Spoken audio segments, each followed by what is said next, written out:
André, dis-nous ce que tu fais. Avec qui tu travailles? Je travaille pour Procom Québec. On est une compagnie qui fait ce qu'on appelle du staffing en informatique. Staffing parce qu'en français, on n'a pas trouvé un mot qui englobe toutes les choses différentes qu'on fait en termes de recrutement et de placement de personnel. On fait du recrutement, c'est assez facile à comprendre. Il y a des entreprises, surtout la grande entreprise, qui ont besoin de retrouver ou de retracer des ressources en informatique. On va aller faire des recherches, puis leur identifier, puis leur présenter pour combler des postes permanents. Quelque chose qui n'est pas évident parce que le taux de chômage en informatique à Montréal présentement est autour de 1,7 %, qui est extrêmement bas. On a une succursale à Québec où c'est encore pire parce qu'on a un taux de chômage qui rôde autour de 1 % en informatique. On a également une division qui fait quelque chose de semblable, mais au lieu de faire du placement permanent, on place des contractuels. Donc, les clients viennent nous voir, que ce soit une banque, une compagnie d'assurance, etc. Ils ont des grands projets, puis soit qu'ils n'ont pas suffisamment de ressources pour leur projet ou ils n'ont pas les bonnes compétences pour le projet. Ils viennent nous voir pour dire on a besoin de quelqu'un pour combler le projet pour une période de...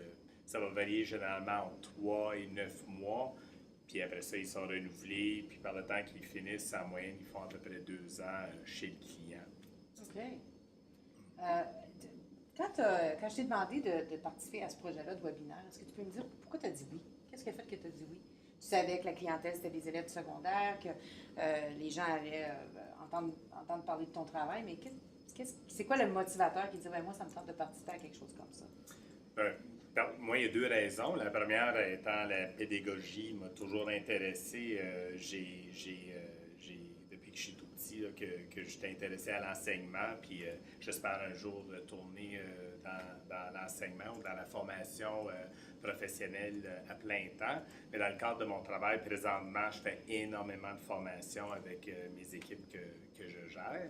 Mais l'autre raison, c'est qu'en tant que franco-ontarien, moi, j'ai grandi à Toronto. J'ai passé 25 ans à Toronto et étudié dans des écoles primaires et secondaires de langue française. C'est sûr que la question de langue, c'est pas quelque chose qu'on prend pour acquis quand on étudie dans un milieu anglophone en anglais. Mais pour nous, c'est une question qu'on doit continuellement se poser. Premièrement, quand on grandit à Toronto, on ne peut pas prendre pour acquis qu'on va conserver notre français. Dans mon temps, il y avait la statistique, c'était que 2 tiers des jeunes, par le temps qu'ils atteignent l'âge adulte, ils perdaient leur français. Donc, c'est sûr que je devais faire attention de tout faire pour préserver mon français. Je parlais pas mieux que je parle aujourd'hui. Probablement que si vous demandez à ma femme, elle dirait que grâce à elle que je parle mieux français aujourd'hui. Elle disait que quand je l'ai rencontré, c'était un désastre. Mais au secondaire, c'était pas évident parce que des fois, quand on parle pas aussi bien, on serait tenté d'arrêter de parler en français puis arrêter de se challenger en français parce qu'on est moins confortable. Le problème avec ça, c'est que c'est un cycle vicieux.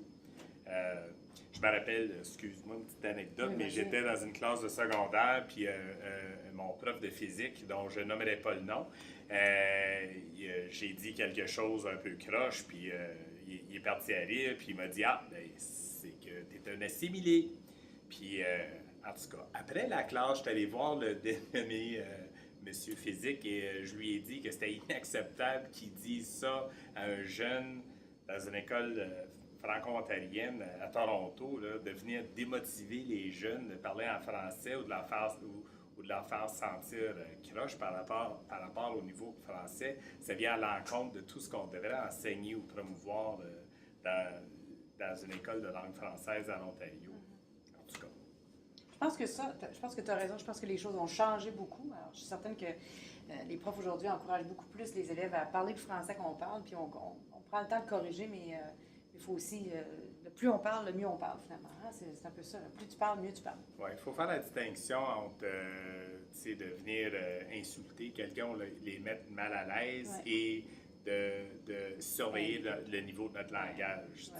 Moi, quand je me fais corriger, puis ça m'arrive souvent, que ce soit ça peut être mes employés, mes collègues, ma femme ou qui que ce soit, souvent, ils vont me corriger sur mon français, mais à longtemps que c'est fait de la bonne façon, je les invite à le faire parce que s'ils ne m'aident pas à continuer à améliorer mon français, ben c'est important pour moi de bien parler. Surtout quand on tombe sur le marché du travail, c'est un signe de professionnalisme de pouvoir bien s'exprimer en français. C'est encore plus important par écrit, mais c'est important également quand on parle en français. C'est drôle, des fois, là, ça fait 2 webinaires qu'on fait. Le dernier, on l'a fait avec Rachel Fillon, qui est à la police d'Ottawa. Puis un des messages qu'elle a envoyé aux élèves à ce moment-là, c'était justement quelque chose comme quand les profs vous disent, vous aident à conjuguer vos verbes en plus que parfait, écoutez-les parce qu'on écrit beaucoup, même dans les 2 langues. Donc, c'est important d'accorder de l'importance à ça. Si on revient à ton parcours. Alors, quand tu étais, toi, tu étais à Étienne-Brûlé. Quand tu étais à Étienne-Brûlé, puis tu avais 15, 16, 17 ans, donc l'âge des gens qui t'écoutent en ce moment, est-ce que tu t'imaginais être là où tu es aujourd'hui, PDG d'une compagnie comme Procom? Non, pas tout. Moi, quand j'étudiais, dans ma tête, j'avais toutes sortes d'idées différentes. Je me voyais à différentes places. Si je me voyais dans une entreprise, je me voyais à quelque part dans une grande entreprise.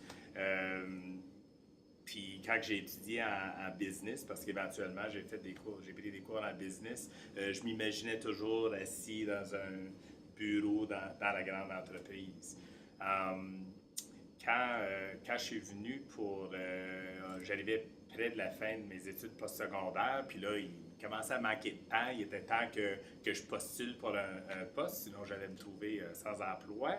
Je suis allé au babillard à l'école où il y avait des affichages, puis il y en avait 3 qui étaient là. Puis ils n'étaient pas très alléchants, mais il y en a une c'était pour vendre l'assurance pour aucun salaire à plein temps. Et puis, puis il y en avait d'autres qui payaient un salaire qui était quand même un peu plus intéressant.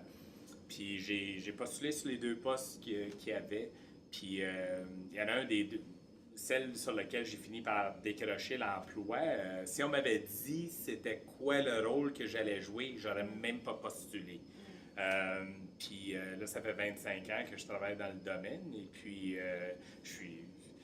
pour vous donner une idée, moi je travaillais pour cette compagnie-ci qui s'appelle Procom à Ottawa. Et puis, comment je me suis trouvé ici, c'est qu'à un moment donné, le président il est venu à Ottawa pour nous voir. Puis là, je lui ai dit, il s'appelle Frank, il était déjà encore avec la compagnie d'ailleurs. Je dis, tu sais, Frank, j'aimerais peut-être ça, avoir ma propre succursale, faire de la gestion, puis, tu sais, peut-être que je pourrais déménager aux États-Unis, je pourrais jouer plus de golf, puis payer moins d'impôts. Puis Frank, il me dit, ben pourquoi que tu t'occuperais pas d'une succursale à Montréal, au Québec?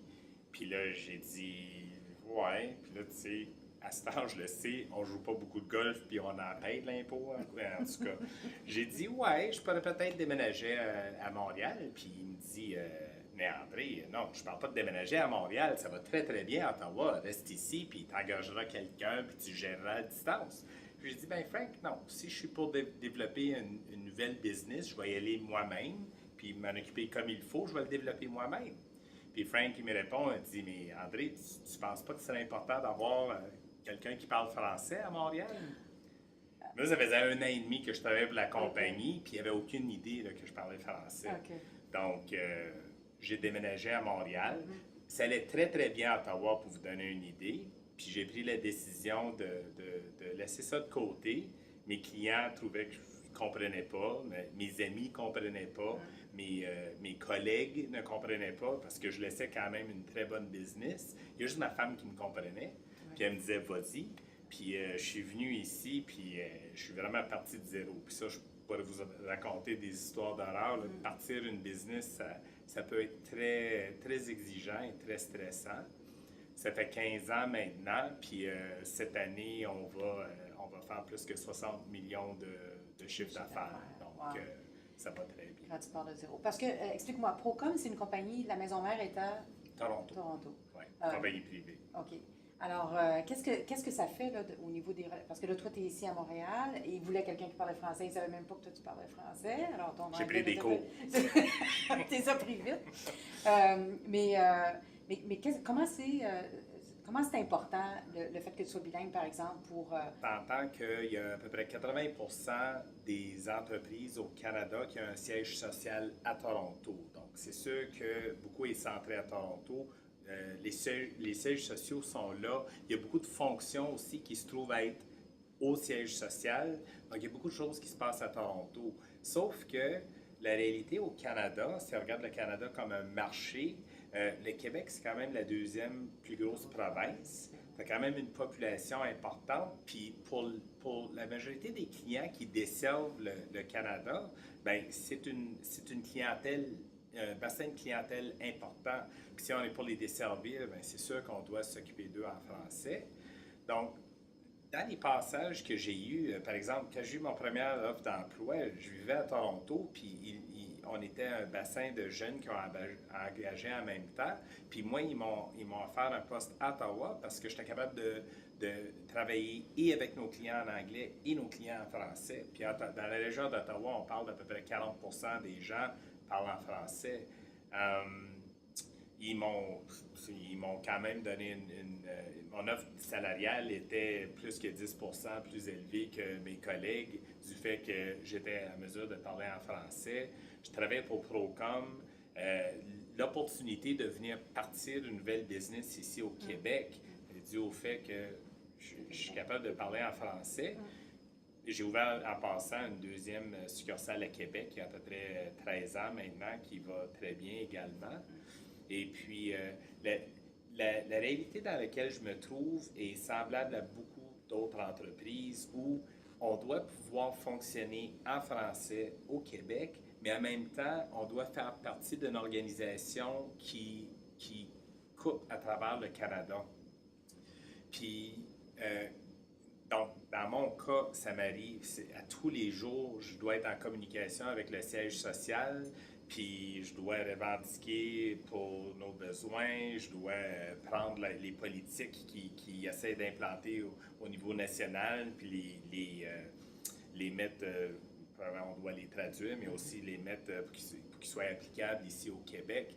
Donc, le fait de pouvoir être francophone, ça nous donne un avantage. De pouvoir bien parler en anglais, ça nous donne un avantage. Mais de pouvoir faire les deux, ça nous met dans une situation ou une position unique pour beaucoup d'entreprises. L'exemple, puis c'est pas juste pour les gens qui veulent déménager au Québec, parce que si je regarde notre entreprise, Procom Québec, on est passé de 0 à 60 millions, ça va très bien, mais le groupe est passé à 37 ans, ils sont rendus avec un chiffre d'affaires de 1,2 milliard. Okay. Quand une entreprise grossit, il se formalise. Donc, qu'est-ce que ça veut dire pour nous? C'est qu'on est rendu au siège social, qu'on a un département de ressources humaines, un département d'informatique, un département de marketing, un département légal, puis un département de comptabilité. Puis chacun de ces départements-là, ils centralisent nos fonctions, mais ils doivent implanter leurs solutions partout au Canada, incluant au Québec. Donc, de plus en plus, c'est important que les gens qui travaillent à Toronto aient des représentants qui sont capables de communiquer en français pour pouvoir travailler avec nous, pour s'occuper de nous autres. Donc, nous, si je regarde le groupe Procom, notre directrice de ressources humaines est bilingue, notre contrôleur est bilingue, notre représentant à la comptabilité est bilingue. Il reste le légal, le marketing puis les TI qui n'ont pas quelqu'un de bilingue. Puis ça représente un problème pour l'organisation. Puis tant et si longtemps qu'on n'ait pas mettre quelqu'un en place, on va être mal servi. Ouais. Donc, je pense que de pouvoir travailler en français, ça ouvre beaucoup d'opportunités sans nécessairement être obligé de déménager au Québec. Pour les sièges sociaux, on pense, tu sais, oui, peut-être qu'on va desservir un pays français comme la France comme marché. C'est sûr que ça, c'est un avantage, mais ici au Canada, il y a beaucoup de besoins au niveau du français dans les entreprises. Dis-moi, parce que toi, tu as fait de la vente, je sais que tu ne veux pas le dire. Je suis correct à cette heure. Okay. Je fais de mon bien culpa. Parce que quand tu as commencé dans l'industrie, tu as commencé comme vendeur. Alors, qu'est-ce que ça faisait un vendeur dans ce domaine-là? Oui, ben moi j'ai étudié en marketing et administration avec une mineure en ressources humaines. Donc, moi, je me voyais travailler là-dedans. Puis, qu'est-ce qu'on m'a pas dit après un recruteur plus 5 interviews et l'affichage, c'est qu'en fin de compte, c'était un poste de vente. C'est pour ça que je dis que j'aurais même pas postulé là-dedans. Euh, mais j'ai pris le poste, puis tu sais, j'étais pas vite en sortant de l'école. Là, ça m'a pris à peu près 6 mois avant de réaliser que j'étais dans un rôle de vente. Euh, c'est sûr qu'en travaillant à Ottawa, ça me donnait un avantage. Puis, parce qu'on faisait de la vente et on faisait également du recrutement. Donc, c'est sûr de pouvoir parler aux gens dans leur langue première, ça me donnait un avantage important au niveau du relationnel. Parce que, honnêtement, la plupart, si je regarde Ottawa, la plupart de nos clients étaient bilingues. C'était rare à Ottawa qu'on tombait sur quelqu'un qui parlait pas français, qui parlait pas anglais. Sauf que j'avais à peu près 15 concurrents. Chaque fois que je parlais avec un client, il y avait à peu près 15 autres personnes de d'autres compagnies qui essayaient de solliciter de la business de notre client pour le même service. Puis dans mon domaine, c'est très dur de se différencier. C'est très difficile de se distinguer des autres. Donc, c'est sûr que quelqu'un qui arrive et qui parle en anglais aux clients, même s'ils peuvent très bien se communiquer, mais moi, j'arrive par la suite puis je peux leur parler dans leur langue maternelle. En termes du relationnel, de pouvoir synchroniser puis de raisonner avec la personne, il n'y a pas de compétition. Là. C'est sûr, c'est certain que ça te donne une bonne longueur d'avance. Oui, OK. Quand tu. C'est quoi, tu penses, la plus grande force que tu apportais dans. Parce que ça, c'est tes débuts, on ne commence pas PDG dans une organisation, mais c'est quoi la plus grande force que tu apportais dans ce que tu étais capable de faire pour avoir du succès comme vendeur?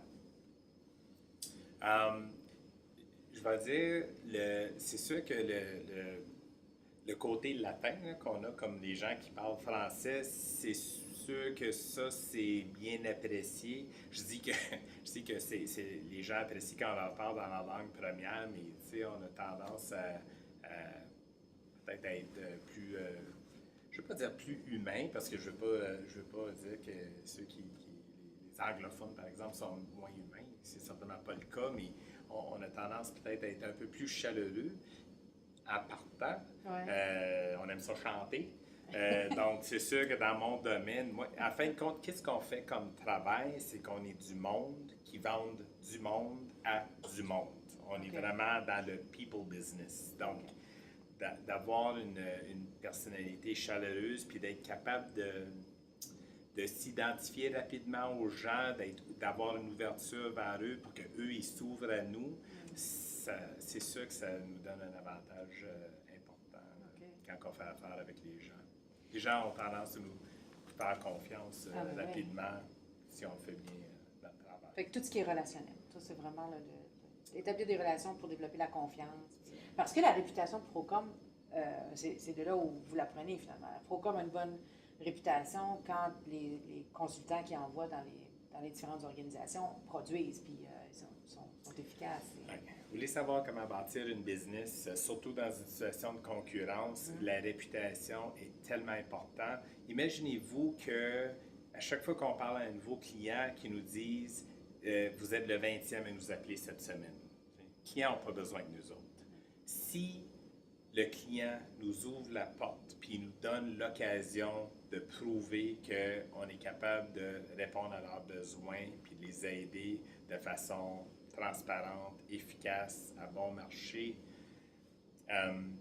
Après ça, c'est à nous de livrer. On doit absolument livrer, puis s'il y a des problèmes, on doit savoir comment faire du damage control pour s'assurer de minimiser l'impact chez le client. Parce que on a beau leur dire qu'on est bon, tout le monde leur dit qu'ils sont bons. Mais après ça, il faut le démontrer. Puis si ils nous laissent la chance, puis après ça, le client se fait brûler parce qu'on n'a pas livré, la chance qu'ils vont nous croire la deuxième fois pour les brûler encore sont minimes. Puis en même temps, le client ne nous connaît pas. Tout le monde dit qu'ils sont bons, mais les clients, ils réalisent que tant et si longtemps que je n'ai pas travaillé avec l'entreprise, je ne suis pas certain s'ils vont être vraiment fiables. Donc, si je fais affaire avec une entreprise puis ils ont livré la marchandise, ils ont été agréables, ils ont été compétents, ils ont répondu rapidement à nos besoins, puis on est satisfait, le client va avoir peu d'intérêt d'aller s'aventurer ailleurs. Puis, pour bâtir une business, aujourd'hui, on a à peu près, on a au-dessus de 600 consultants qui travaillent présentement pendant qu'on est ici, qui sont chez nos clients présentement après travailler. La manière de bâtir la business, c'est quand on a un nouveau client, on s'en occupe. Puis en même temps, on va chercher des nouveaux clients, mais il faut toujours bâtir sur ce qu'on a déjà établi. Est-ce qu'il y en a d'autres, Annie? Oui. Au jour le jour, en quoi ça consiste le travail d'un PDG? Oh! Quelles sont tes tâches? Qu'est-ce que Wow! tu fais? Ouais, ça, c'est une autre excellente question. Le terme, on n'y pense peut-être pas, un directeur général, mais c'est ça qu'on fait.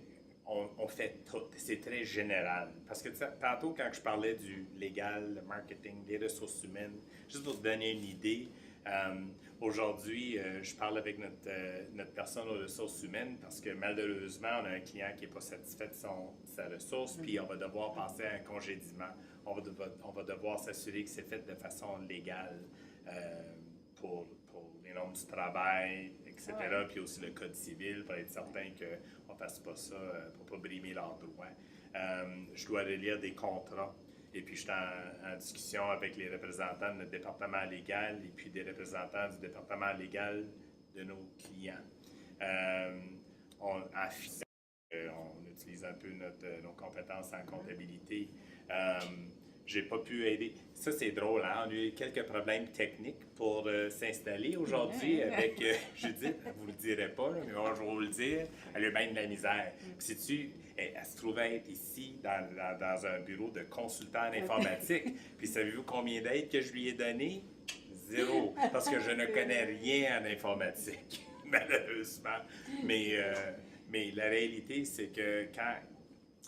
Le plus que vous allez monter dans une organisation, si vous êtes entrepreneur ou vous travaillez dans la grande entreprise, des fois, les compétences vont changer. C'est les compétences techniques qui vont vous aider à mettre le pied dans la porte, mais si vous accédez à des rôles de gestion, vous allez devoir vous élargir dans les compétences que vous allez exploiter. C'est pour ça, si vous êtes dans votre cours d'économie au secondaire, ou vous êtes dans votre cours de comptabilité, ou vous êtes dans votre cours de pas mal n'importe quoi. C'est que moi, au secondaire, j'ai pris des cours de cuisine. Dans le temps, il y avait les... Comment ça s'appelle, là? Les ateliers, hein? Dans les ateliers de cuisine, hein? Oui. J'ai fait ça au secondaire, mais tu sais, quand tu es avec un client, puis que tu lui parles de tes compétences en cuisine là, pour pouvoir t'aider avec eux, c'est important. Mais tous les cours que vous allez prendre, il ne faut pas penser que pourquoi je prends mon cours de comptabilité, je ne suis jamais comptable. Pourquoi que je prends mon cours en économie parce que je ne suis pas économiste. Il ne faut pas penser comme ça. Moi, dans le travail que je fais, puis qu'est-ce que je vois aussi avec les gens autour de moi, pas nécessairement juste les directeurs généraux, mais ces connaissances-là nous servent. Ça nous aide à parler avec des gens dans d'autres départements. Ça nous aide à aller chercher les ressources qu'on a besoin.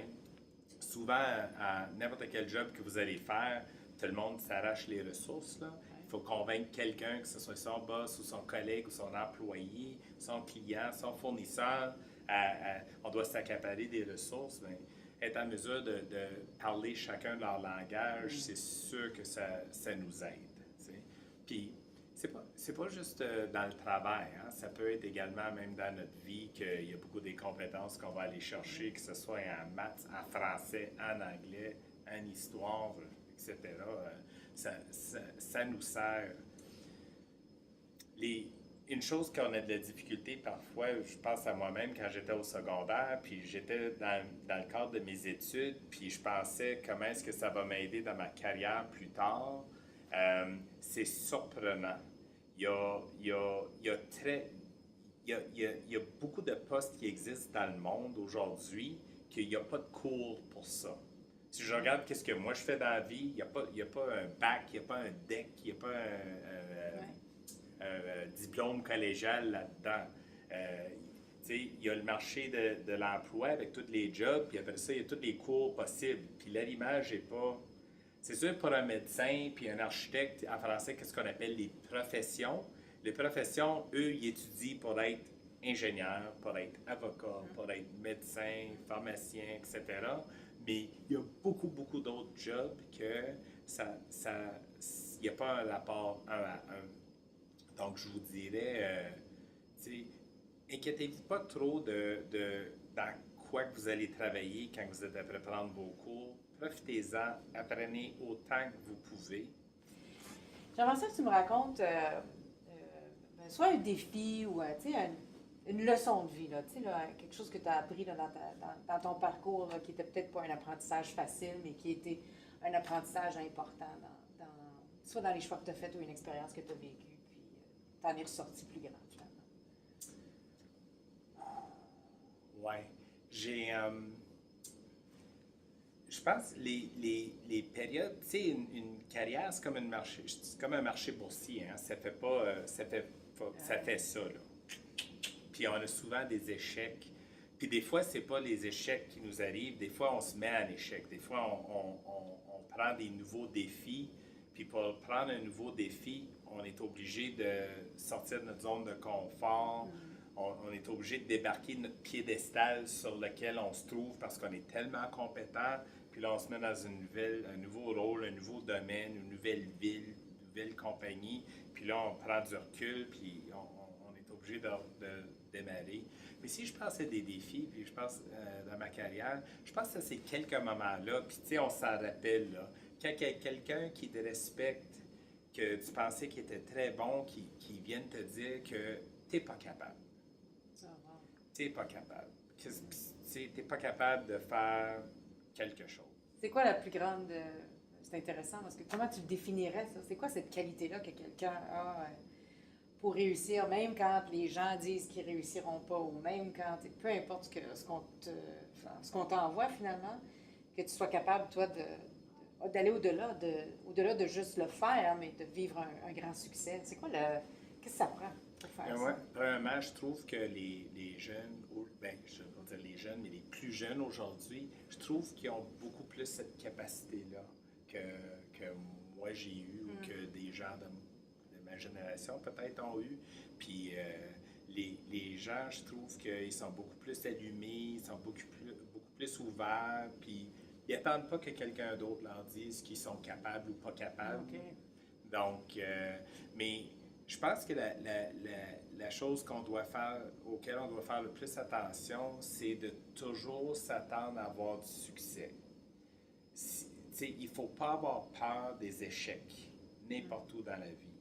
Parce que si on ne tente pas d'accomplir quelque chose, c'est sûr qu'on ne réussira pas. Ça, c'est une règle de base là, dans la vie que beaucoup de gens connaissent. Mais plus que ça, c'est dans l'échec qu'on fait tout notre apprentissage. Si vous rôdez toujours dans votre zone de confort, vous n'allez pas grandir, vous n'allez pas vous développer. C'est juste en lançant des perches, puis en se mettant au défi, puis d'essayer d'accomplir des choses qu'on n'a jamais faites auparavant, c'est là qu'on grandit, puis c'est là qu'on apprend. Okay. Il y en a beaucoup à l'école. Quand je parle moi j'en ai 3 au secondaire présentement, puis des fois ils ont de la misère à l'école, puis des fois ils n'ont pas des bonnes notes, puis j'essaie toujours de leur rappeler, vous n'êtes pas là pour vos profs. Eux autres, ils ont déjà fait leur secondaire. Vous êtes là pour vous. Vous êtes là pour apprendre. Vous n'êtes pas là pour avoir des bonnes notes. Vous êtes là pour apprendre. Vous êtes là pour vous développer autant que vous pouvez. Puis apprendre. Puis, entre 2 élèves, il y en a une qui a toujours des 90, puis il y en a un autre qui a bien de la misère, mais qui se botte le derrière, puis qui a réussi à monter ses notes à des moyennes de 70. C'est qui a profité le plus de son secondaire? Puis c'est pas cette année, c'est une vie. C'est un marathon, la vie. Donc, on doit continuellement essayer de se pousser dans le derrière, puis de se mettre au défi pour avoir du succès. Ça, c'est une belle image, c'est un marathon, Annie. C'est bon. Est-ce qu'on a d'autres questions, Annie? Oui. Qu'est-ce qui t'a attiré dans ton domaine en business, puis qu'est-ce qui te garde là, en fait? Oui, bien, comme je vous ai dit auparavant, qu'est-ce qui m'a attiré dans le business, c'était une fraude. Parce que l'affichage, ils n'ont pas dit c'était quoi vraiment. Ils ont bien masqué ça dans les interviews. Ils m'ont pas dit que c'était un rôle de vente. Parce que moi, la vente, mon image d'un vendeur, c'était quelqu'un qui vendait de porte-à-porte là, ou des chars usagés. J'avais une connotation négative des ventes. Mais après que j'ai passé à travers ce stéréotype-là, j'ai réalisé que c'était un domaine que j'aimais beaucoup. Parce que en représentation, comme en recrutement, comme en gestion, qu'est-ce qu'il y a en commun, ces trois domaines-là? C'est que c'est beaucoup, beaucoup d'interpersonnel. C'est beaucoup les compétences interpersonnelles. Développer un bon sens d'écoute. Savoir bien communiquer, mais avant tout, un bon sens d'écoute. L'empathie, de pouvoir comprendre les gens. D'être capable de regarder chaque situation comme ayant deux côtés.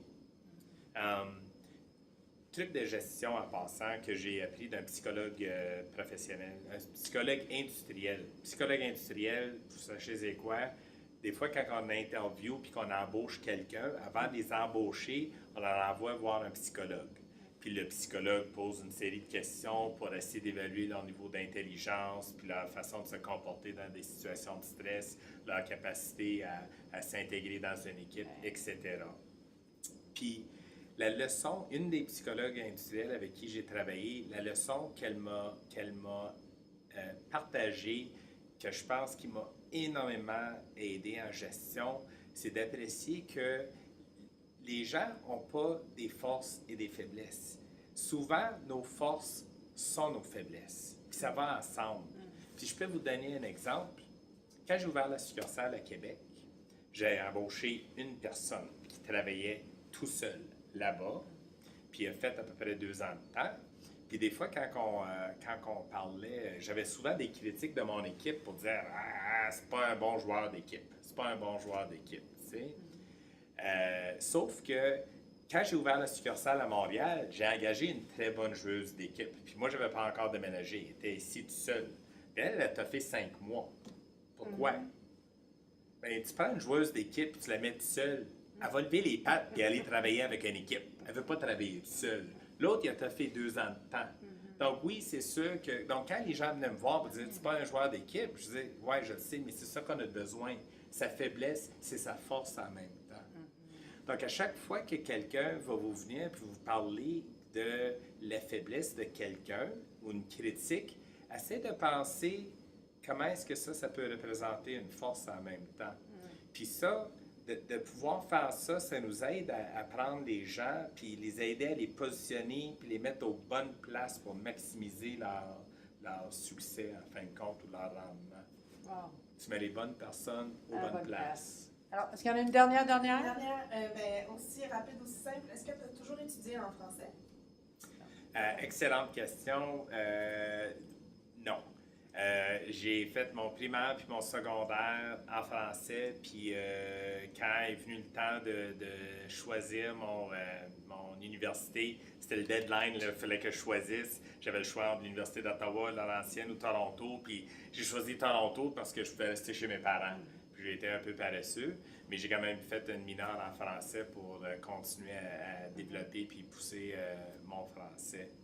Mais si je peux vous faire une petite anecdote pour partir, s'il y en a parmi vous que vous n'êtes pas trop certain qu'est-ce que vous voulez faire dans la vie, cette semaine, j'étais allé visiter l'école secondaire avec mon fils parce qu'il doit faire son choix de cégep, de collège ici au Québec. Et puis il y avait à peu près une 40aine de collèges qui étaient représentés. Puis je faisais le tour, puis je parlais aux autres parents avec leurs jeunes, puis les parents étaient découragés. Parce qu'il nous parlait de leurs jeunes, des jeunes de 16 ans. Puis il dit « Oh mon Dieu, il n'a aucune idée qu'est-ce qu'il veut faire dans la vie. Il n'a aucune idée qu'est-ce qu'il veut faire dans la vie. Il ne peut pas se brancher. » Il y en a beaucoup de ça.